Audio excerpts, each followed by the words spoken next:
You cheated on me with her? My best friend? Please, I'm so sorry. I didn't mean to. How could you do this to us? I don't know. I made a mistake. Kwame Mensah was admired in Kumasi as a hardworking businessman and devoted husband.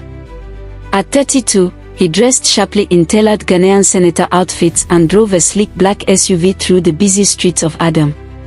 His wife, Abena, believed she married an honest man. She proudly supported him through every business struggle, believing their marriage rested on trust and loyalty. One Friday evening, Kwame returned home carrying a suitcase.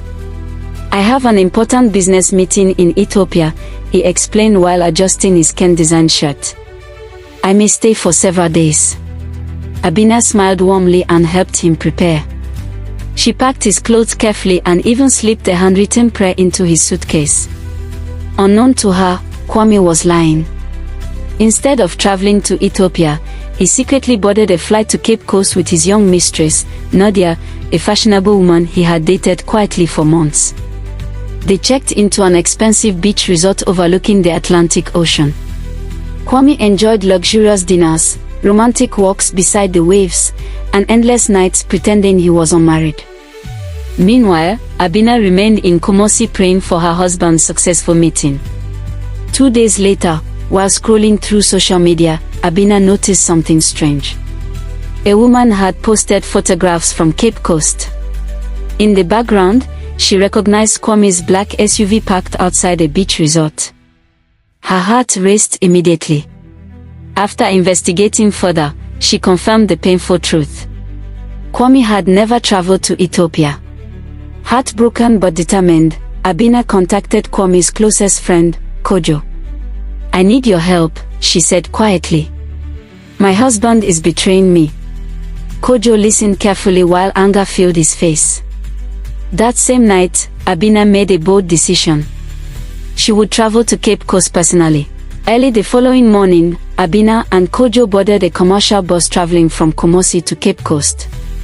Abena wore dark sunglasses and simple jeans with a loose Ghanaian blouse, hoping nobody would recognize her. Throughout the journey, her mind remained restless. Every memory of Kwame's promises now felt poisoned by betrayal. Kojo tried comforting her gently. "You deserve better than this," he said while the bus sped along the highway. Abena forced a weak smile. She loved Kwame deeply despite everything, but she needed him to understand the pain his lies had caused. After arriving in Cape Coast, they checked into a small guest house near the beach resort where Kwame stayed with Nadia. Together, Abena and Kojo developed a plan. They would pretend to be a romantic couple and intentionally appear before Kwame publicly. Abena wanted her husband to experience the same jealousy and heartbreak he inflicted upon her. That evening, Abena dressed elegantly in a fitted African print dress while Kojo wore a stylish kaftan. Hand in hand, they walked into a crowded beachfront restaurant. Across the room, Kwame suddenly froze. His glass nearly slipped from his hands after seeing his wife laughing beside his closest friend. "Abena," he whispered in disbelief. Nadia immediately noticed his panic. "Who is that woman?" she demanded suspiciously. Kwame stood abruptly while anger and fear battled inside him. Abena deliberately ignored him and continued smiling beside Kojo. The tension inside the restaurant became unbearable. Finally, Kwame stormed toward their table furiously. "What is going on here?" he shouted. Abena looked calmly into his eyes. "I should ask you the same question," she replied quietly. For several seconds, silence swallowed the entire restaurant. Kwame realized his secret affair had finally been exposed completely.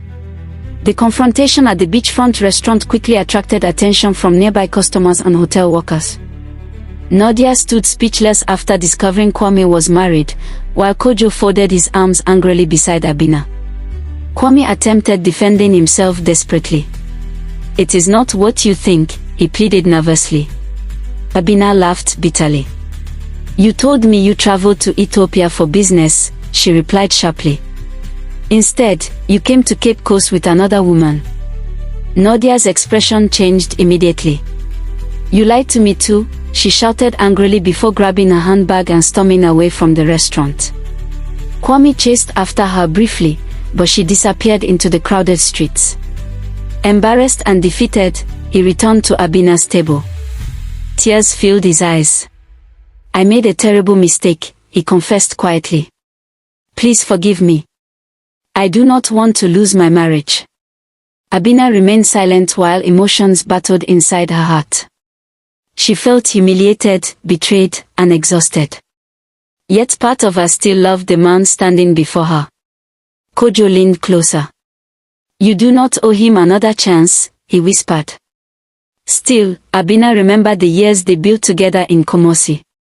She remembered the dreams, sacrifices, and prayers shared throughout their marriage. Later that night, Kwame knelt before her inside the guest house. "I swear I will change," he promised emotionally. "I will never betray you again." After hours of painful conversation, Abena finally agreed to forgive him. Together, they returned to Kumasi hoping their marriage could heal. For several weeks, Kwame behaved differently. He returned home early, attended church regularly, and treated Abena kindly. Slowly, her broken trust began rebuilding. Unfortunately, peace inside their marriage would not last long. A far more devastating truth waited quietly around the corner.